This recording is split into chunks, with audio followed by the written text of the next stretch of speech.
Hello, welcome to another edition of Chess Chat, a program designed to give you, the viewer, a deeper understanding and appreciation of the wonderful and captivating game of chess. I am your host, George Merijanian, Program Director of the Wachusett Chess Club, which meets every Wednesday evening from 7 to 11 at the McKay Campus School, room C-199 at Fitchburg State College. And with me once again is my trusted co-host, Martin Lane of Lunenburg, one of the strongest and most active chess players in North Central Massachusetts. Welcome, Marty. Oh, good evening, George. And Marty, I want to take this opportunity to congratulate you on winning, coming in first place in the Wachusett Chess Club Championship preliminaries that ended recently at Fitchburg State College. Well, thank you, George. I think that was quite a feat. You were one of, I think, three undefeated players, and you actually are destined to gain more national rating points than anybody else from that tournament. Well, thank you. So again, my heartiest congratulations to you on winning the tournament. Thank you. Marty, I thought today we would commemorate, using this program to commemorate a historic chess event that took place in Fitchburg 25 years ago. The exact date was February 26, 1982, and on that day, one of the world's truly great chess players came to Fitchburg and performed a simultaneous exhibition at the Wachusett Chess Club, which at that time was meeting at the St. Joseph Club in Clegon. And this player was Tigran Petrosian. And you know certainly of Tigran Petrosian. Certainly a world champion and top player for, the better part of 30 years, I believe. Absolutely. He actually will go down in history as one of the world's greatest. He was the ninth, actually in the series of world champion, he was the ninth world champion. And he reigned from 1963 to 1969, but he dominated chess during the 1960s, 70s. I mean, he was one of the truly strongest players in the world during the 60s, 70s, and 80s, until his death, actually in 1984. It was actually 2 years after he left Fitchburg that he actually died of cancer of the stomach in Moscow. Now, he was known as the Iron Tiger. How did he get that nickname? He acquired that name because actually he was actually a difficult player to beat. He had such a style, a resistance, a positional style that very few players could beat him. Even Bobby Fischer, on more than one occasion, said, "Hey, this has to be the most difficult player to beat on the planet." So he acquired that name of being iron, strong-willed, and very difficult to beat. And actually, the person who actually beat him for the world title was Boris Spassky in 1969. And then, of course, Spassky in turn lost to Bobby Fischer in 1972. But Petrosian actually, again, had humble beginnings. He was actually brought up. He actually was born in Tbilisi, the capital of Georgia, the country of Georgia. He was Armenian. His parents were Armenian. And actually, he learned, his parents taught him checkers and backgammon at the age of 4 or 5. But he really didn't take up chess until he was in his early teens. But then he really developed an appetite. I mean, the game really fascinated him, and he actually improved in skill and became, again, one of the strongest players in the world. Now, partly because of this defensive skill that he had, he didn't break into the chess world as a child prodigy or as a bright star who came in from nowhere and beat everybody. He kind of came up through the ranks, yes, as I understand. Did. Exactly. And gradually improved and finally got to the world-class level. He worked at it. Right. He worked very hard at chess, studied and played, and actually, in fact, he's one of the very few players, that actually has a plus score. Actually, has a plus score against Bobby Fischer. There are very few players who have that. Tigran Petrosian was definitely one of the best. Now, what kind of skill, what kind of personality does it take to play such a strong defensive game as opposed to a more aggressive attacking kind of game? Well, it takes somebody who's very wily, very clever. He played a very cautious game, a very defensive game. He was not known for being an attacking player, being a tactical, right. But he would accept, if the position called for tactics, he knew how to demonstrate tactical play very well. But his strong suit was actually positional, defensive. I guess you would call it prophylactic. He knew how to hold on to a position and actually was waiting for the other player to make the mistakes. And he would be able to exploit those mistakes and go on to victory. So what was his result in Fitchburg? How many players did he play here? He played 32 players in Fitchburg, and of the 32, he actually lost 2. He lost to a doctor in Bolton, who's a retired Dr. Immer Toth, who's a very well-known internal medicine doctor who's retired. And he lost to another player from Acton, an expert. He lost, actually he lost only 2 games, but he drew 3 players from Leominster. And again, his score, again, he lost only 2, drew 3, and then actually scored the remaining wins. Now, we have some of the games from that event, but I want today, Marty, to present a game that actually. Oh yes, actually on the viewers can see that. Yes, actually we have on the monitor actually a photo that was taken actually in the upstairs function room of the St. Joseph Club. Actually, I see Petrosian. He's standing there looking. You see how the players are sitting on the outside of this pyramid. He's on the inside, and he's playing white on all the boards. And the reason the person performing the simultaneous exhibition is playing white, it supposedly should expedite the exhibition. Because white has supposedly, theoretically, a slight advantage. This exhibition took a little under 3 hours. I think he started at 8 o'clock, and he was done slightly before 11 o'clock on that. It was a Friday evening in February 1982. Here's another photo of Petrosian pondering his next move. And by the way, in a simultaneous exhibition, the player giving the exhibition doesn't have time to be seeking the best move. Right, he's moving from board to board. He's moving from board to board, and he only has time to really play good moves, if he can play good moves. Now the procedure is that the other player, his opponent, will make the move as the player giving the exhibition moves to a board. His opponent makes the move, and then he replies, and then moves on to the next board. Is that right? Yes, actually, when Petrosian came to the board, he would make his move, but the other player must reply to that move immediately. Or I don't know whether he allowed passes. I think he did allow some passes. He limited the passes. But as a player playing the exhibitionist or exhibitor, you could not make your move away from the board. You had to wait until he appeared before you, and then you played your move in front of him. All right. Now, Petrosian, who was a genius of defense, he actually, again, world champion in 1963. He beat the indomitable Mikhail Botvinnik, who dominated chess through the 40s and 50s. And what happened here in 1959?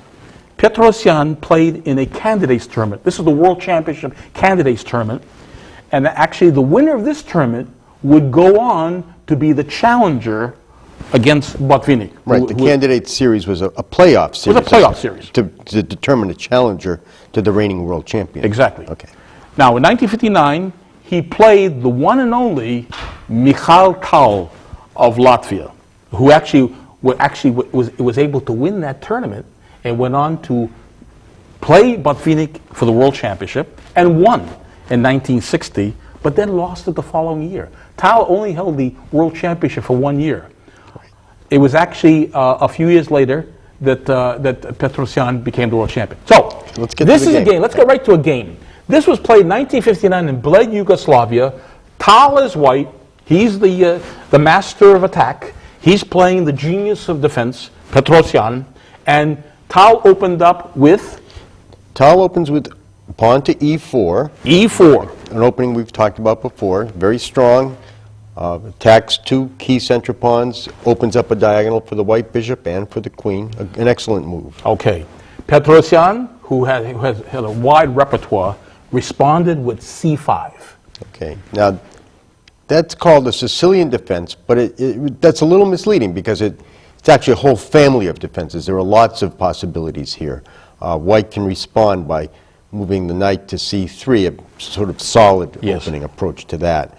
He can play something called the Alapin opening. He can just play here, planning to spring this pawn up to here, and so on. But Tal chooses to make the most common move in this position. That is to develop his knight to f3, So he which played- again attacks two more center squares. White is trying to control, the whole game revolves around controlling the center. Center, And so now he's control. got two pieces that are attacking the center. Okay. All right, so it's Petrosian's turn. And of course, he has a number of moves at his disposal. He could actually play knight c6. That's possible. He could play e6. He could play even g6, a possibility. Sure.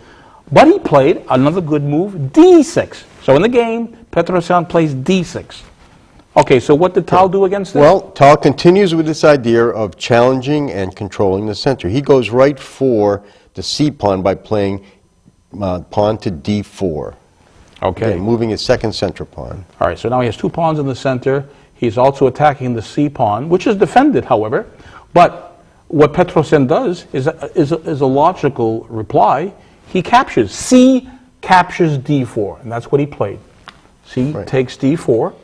Now, White has two possibilities for recapturing. He could recapture with the queen, which on the face of it looks like, well, now he's going to have two pieces out. He's developed his queen and so forth. But it can be kicked away just by black playing knight to c6. So that's not really as productive as it could be. So what Tal does is he captures with the knight, knight take pawn on d4. Which is the best move. Probably the best move. Yes, okay. Now, in response to this, Petrosian, it's actually his fourth move, and he plays knight f6. Knight f6. Now, is there a threat? Well, the immediate threat is he attacks White's pawn on e4. So White has to find some way to defend that pawn. He can't push the pawn because the d pawn can take. He could develop the bishop to d3. That's one possibility. But this has more work to do besides that. That puts us in a very passive kind of position. Okay. So we don't want that. But he does decide, what Tal does, he decides to develop his other knight, which is always a good idea, developing the knights early. He brings this knight to c3. Okay, very good one. Now he has two pieces developed, and actually Petrosian could develop another piece. He could bring a knight to c6. He could actually play a pawn to e6. But in this position, he chooses to play this knight, knight b d7. You see, there are two knights that go to the d7 square. Right. So it's knight b d7, which actually gives him the flexibility of actually either moving to c5 next, putting a double attack on this pawn, but also keeping Tal from guessing where this knight's going to go. Does it go here? Does it actually go to b6? So it actually gives him flexibility. Right. It looks a little counterintuitive at first because you open up, this move d6 opened up a diagonal for the bishop, and now you block it. So temporarily it looks a little bit odd, but you, like, as you say, it gives him the flexibility of playing to this square or possibly arranging an exchange over there. Tal, from here, he chooses to develop another piece, and he moves his bishop to c4. Attacking along this very strong diagonal here down to the f7 pawn, which we've talked about before, a very critical pawn in openings. So this is his sixth move, bishop c4, placing this bishop along a very good diagonal. Right. Okay, so now it's Petrosian's turn. Now, he in turn can try to nullify or actually counter that diagonal attack here by playing e6. That's possible. e6 is a good move. But he chose to play a6. On his sixth move, he plays a6. Now, what is this all about? Well, as we talked about, he's very defensive. He looks ahead at what the possible threats that his opponent can mount. And if we look at the b5 square, we have two knights and the bishop all focused on this square, which could be a really uncomfortable outpost for black. And so he prevents that completely just by putting a pawn and attacking that square. Okay. So, from here, Tal has a number of moves he could do. He could castle. He's ready to castle. That would put his king into safety. Put his king into safety, and that would be fine. He could even get into an early push if he wanted to with his f-pawn. But what he chooses to do is to play his bishop to g5. So Tal plays bishop g5. Okay. And that looks like a good developing... Right. It attacks. It doesn't do anything outlandish, but it's a good, solid developing move. Again, and we're defending adequately here. Right. Petrosian is defending here on f6. What Petrosian did in response to bishop g5 on his seventh move was play queen a5. Now, what does this move do? Well, when the bishop was developed to g5, there's nothing defending it. The queen comes out and attacks it. Also, it pins the c3 knight against the king. The knight now, because it's pinned, no longer defends the e-pawn. So, Tal needs to come up with some way that will simultaneously defend the bishop on g5 and defend the pawn on e4. Okay. The way he does that, he plays queen to d2, which now relieves the pin against the king, freeing the knight to defend the e-pawn, and it also defends the bishop on g5. Okay, a very good move, by the way. And it stops this attack right here. Okay, in response to this, Petrosian played for his 8th move e6, because he has to do something about developing these pieces here. If he plans the castle and put his king in a safe place, he plays e6 on his 8th move. All right, so it's now White's turn, Tal's turn. So what is Tal doing here now? Well, now if we look at the position, Tal's back rank is cleared. He has his choice of castling either queenside or kingside. Castling is good, it gets the king off to the side, and it centralizes his rooks. Black, in the meantime, still has a couple of moves he has to make if he wants to castle. One way, White could castle queenside, and this would bring to bear these pieces down on the d file, which would be very strong. Or he could go a little differently and castle onto the king side, which is what Tal did. Now, as a rule, when given a choice between castling king side or queen side, is there one side which is considered safer to castle on than the other? I would think that the castling king side is a little safer because it places the king on the g file, which is only one square away from a corner, so it may be safer over here, whereas if you castle queen side, the king is going to go on the c file, and it leaves these two squares still open, and the king, if he wants to get to the corner, has to walk over 2 spaces. Yes. Plus, the queen is already over here, so if something happens to the bishop, suddenly things can get kind of uncomfortable, because Black could play the b5, he has to do something with it. An attack could come very quickly. Yes, it could, with b5, and of course we see this c file, right, which is semi-open, but actually Black could mount some action There's all along kinds the of c file. Pushing this pawn opens the bishop, the knight to bishop 6, all kinds of things can happen. So this looks, in this case especially, looks somewhat safer. Okay, so it's Petrosian's move. It's actually his 9th move coming up. Now he could have played bishop e7 to get the bishop out, develop that, right, and follow it with castling, but instead he plays h6. So that's Petrosian's 9th move. He attacks the bishop and forces Tal to make a decision on that bishop. Right, so now the question is what to do with the bishop. He could exchange bishop for knight, but that doesn't really accomplish anything. He could bring the bishop back here, or he can't bring it here because he'll lose it if the pawn pushes, so he would have to come back to here, or what he finally did choose was to come back to h4. In a small way, kind of prevents this knight from moving anywhere, because then it would be worth exchanging, because it would break up the pawn position. Okay. All right, here's where Petrosian now starts. This is highly unusual for him. He is the defensive player, but now he becomes an attacking player. G5. Right. And now these moves should flow, almost like by force, because after G5, well, Tal only has one move. That's it. He has to go here. Right. He plays bishop G3 on the 11th move. It's Petrosian's move. And on the 11th move, he plays knight H5, and he comes over and attacks that bishop again. Right. Now there's nothing. He can't avoid any kind of exchange. All right. So this is where Tal comes up with a very interesting move, very Tal-like in its way. He plays bishop, takes the pawn on E6. This looks like he's sacrificing here, because actually he's taking a pawn which actually, he's offering this piece that is actually, Petrosian now can take that piece, which he does. Right. He actually plays F, takes E6. Right. All right, so he removes that. He's now a bishop ahead.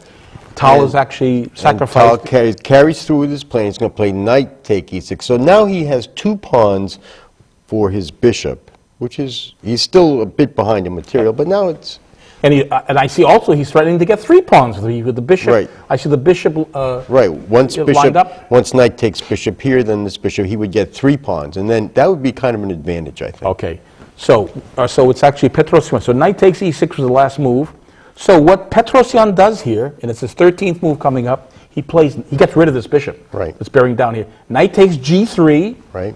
So it's Tal's move. And one of the rules of thumb, of course, he's threatening the rook and he's taking the bishop. So somehow Tal has a choice of recapturing. Normally, a rule of thumb is you capture towards the center, but in this case, Tal goes the other way. He captures with the f take g on, Okay. opening up the file right down to this bishop now. Okay. Petrosian's move. So it's his 14th move coming up. And what he does, he plays knight e5. With knight e5, he now uncovers this bishop to attacking this knight.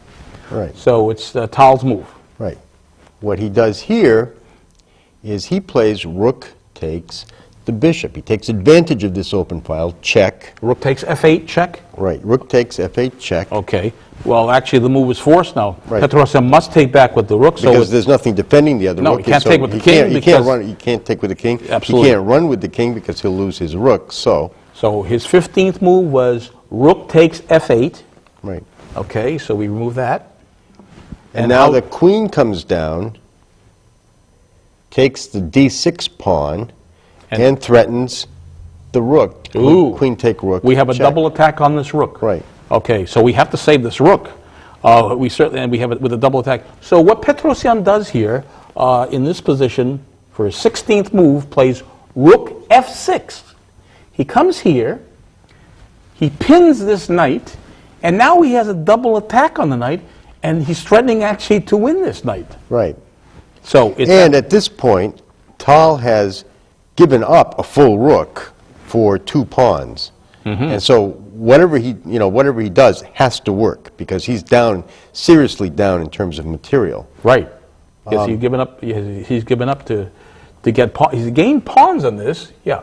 Right. But actually, he's Now, what he could do, because the queen is undefended, yes. and this square is from the knight is actually a checking square, he can get that rook back, and he could do one of 2 things. He could play the queen to here, forcing the queen to move somewhere, but has no place to go. Yes, because if the queen were to take here, the knight would take back with the check and win this rook. Would get the rook back, get his Okay. rook back, essentially. All right. So, but Tal tries something else. He takes the knight and he delivers a check with the knight. I see. So with this check To on the king, Knight to c7 check, right. which forks the king and the rook, but the big threat is the queen now Threatens the rook. threatens the rook. Now that rook has to be protected. Right. Otherwise, that And the will be king lost. has to move. The king has to move. So the only move that the Petrosian has here is king f7. So he plays that, king f7. So now we have the attack. We now have the rook attacking the queen. Right, the tables have turned. The rook is attacking the queen. And the queen is protecting this knight, which is attacked by this queen. So it looks like a little dilemma here for Tal. So Tal finds a type of pin. He can actually pin this rook against the king, because now the rook can't take the queen, because that would be exposing the king. So he Check. played rook f1. Right. Okay. So yeah, because he sets up this pin. So now this rook cannot take the queen because of this pin.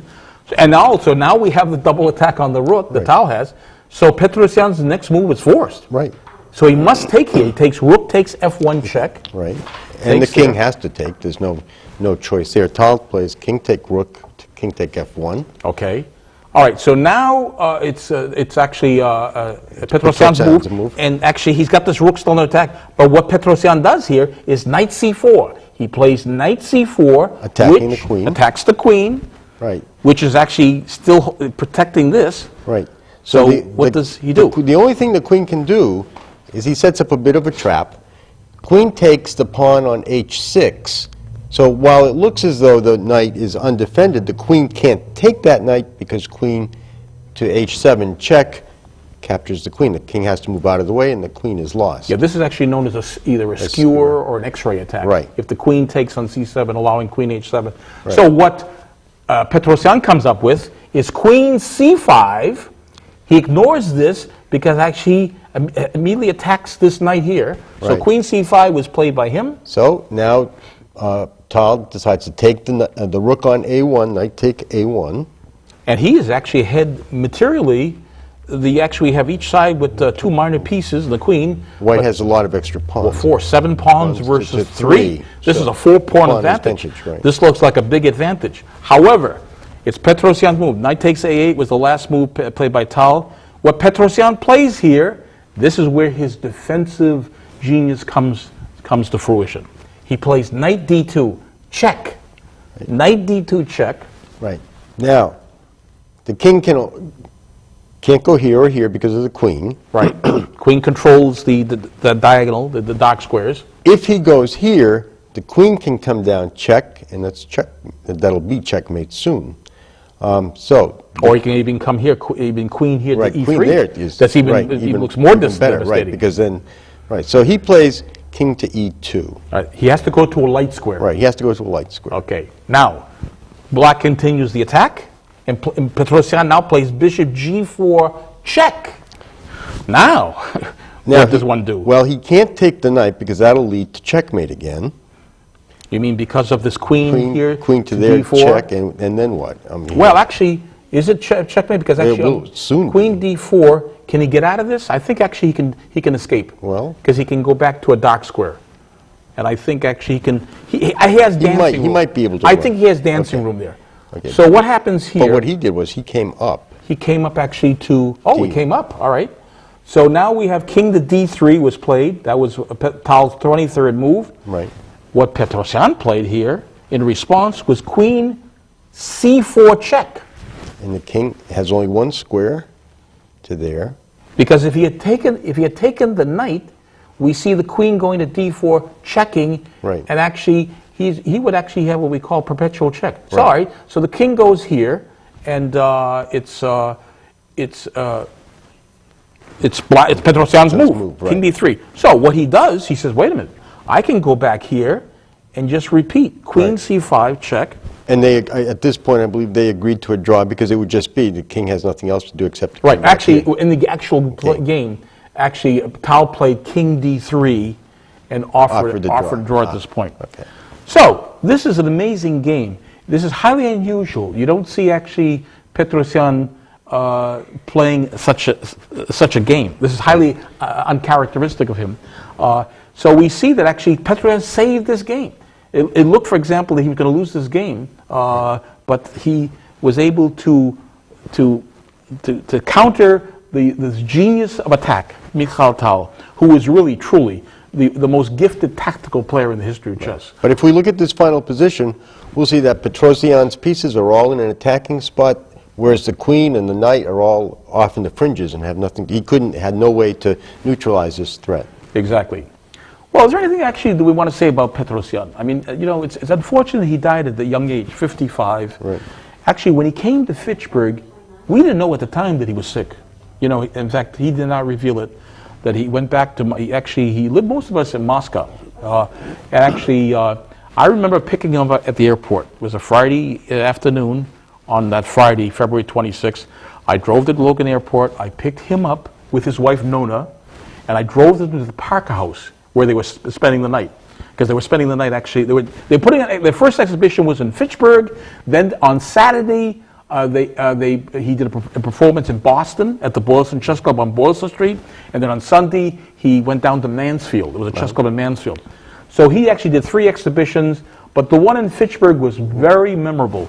And again, we're very fortunate that he came to Fitchburg, and we're running out of time. But again, we are commemorating an historic event in Fitchburg that took place a quarter of a century, and we're blessed that we had one of the greatest chess players in the history of chess visit us, again, 25 years ago. We'll never forget it, and it will go down in the annals of chess in Fitchburg.